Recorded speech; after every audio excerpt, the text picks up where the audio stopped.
How you doing, kids? Good to see you, eh? What a night. There's been 40 years of music that's gone on between the 50s and the 90s, and we've been influenced by that as well as by the swing stuff, and we're not afraid to include that in what we write. Mugs and moon phones and cats gonna be downtown the way it's at. Foxes ask for some cash and a mess of blues. Sickness drowns the fear, the line becomes unclear. Well, just one more black day. We wanted to play this kind of music for our peer group, and so we put it over with the kind of energy that we have. You know, nervous, crazy energy, you know. This is a young thing, the way we do it. I think there's a lot of rock and roll in what we do, and there was a lot of rock and roll in swing music. And in its day, this music was rebellious youth music. Parents forbade their children from going out swing dancing. So that's kind of that's an element of it we're trying to show people today. The energy. The guy I know loves like gangster movies. They love 40s movies, man. They love the suits. And, the gals, they love the lyrics. It's all about style. When people come to a show, they can kind of step into that. And some of them really get into it, as far as the dress and the cars and the whole thing. So it's kind of a little outlet, from all the crazy stuff going on right now. Hey, hey, sit gone, bop. Better not to do it for you fool stuff now. Sit gone, bop. They swear with a sticky to the mess. Zip Gun Bop's a little more on the fantasy gangster trip and a little bit of comedy. And I was just thinking, what would be great if you had this little dance you could dodge bullets by, Because so many people are shooting at each other lately. So. Well, you can hear them cats shooting, baby. They shoot. So you learned my two-step jack. Well, that's it. Saying out.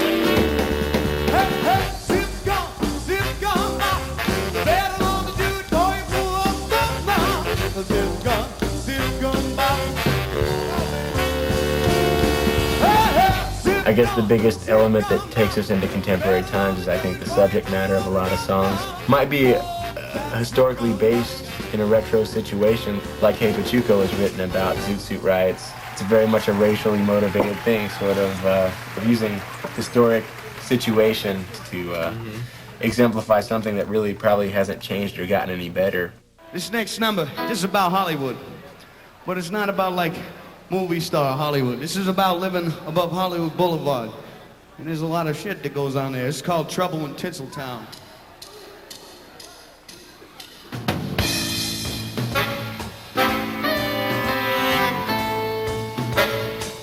You can break swing down to like it's the feel of the, sort of that dotted eighth feel. It's an assumed feel. It's the way the beat feels. I mean, even some of the better rock and roll swings, it's more that feel of It's this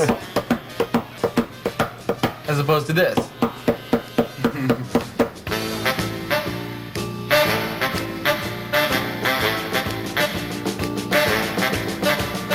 Neon lights, the traffic's cry, footsteps echo on the street. Cheap but lovely chicks and solve it for their trick, and she'll work for a bite to eat.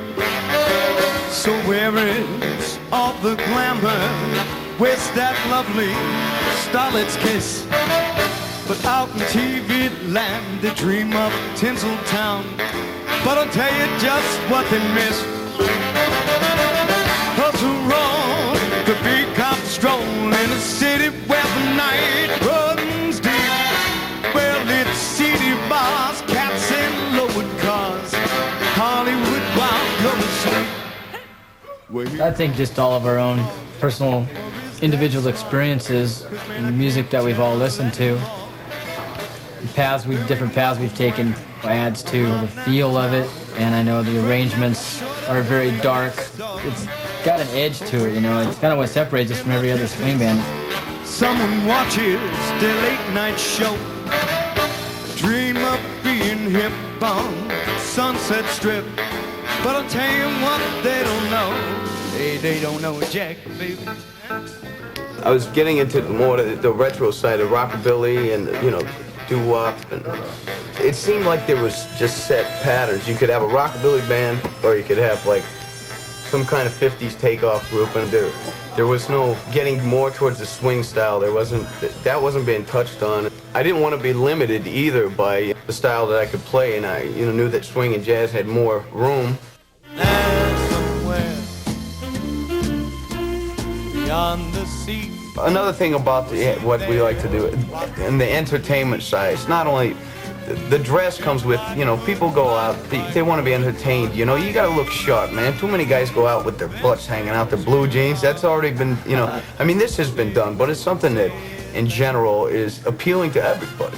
It really is. You have cats of all kinds, punks come up to you, man, that's a bad suit, so it's a style of cool, and it helps set the attitude. Dig it, man. Yeah, and the Ted Templeman, who has very illustrious credits in the rock and roll world, and so it probably comes as a shock that the producer of Van Halen and the Doobie Brothers would be working with a swing band, probably to a lot of people, including us, actually. He was probably the first producer type of guy that understood what we were trying to do with this music. What we're appealing to is a much more rock and roll or a punk rock or whatever you want to call it type of energy, and we needed that sound on the record.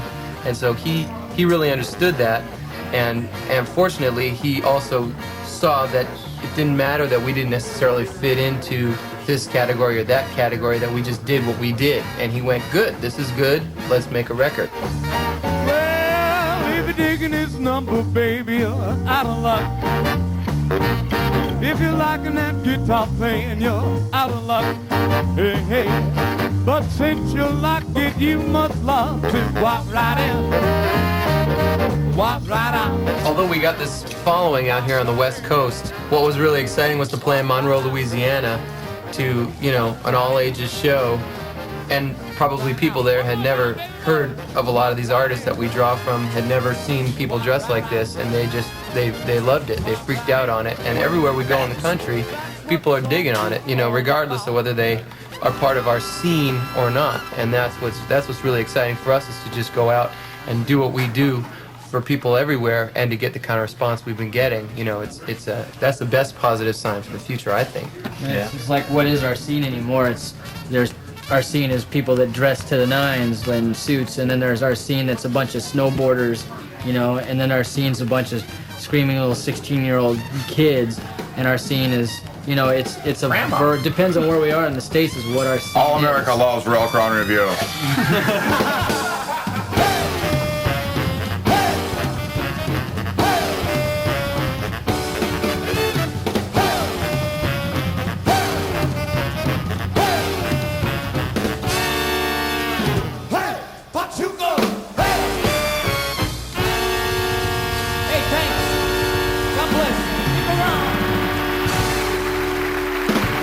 See you soon.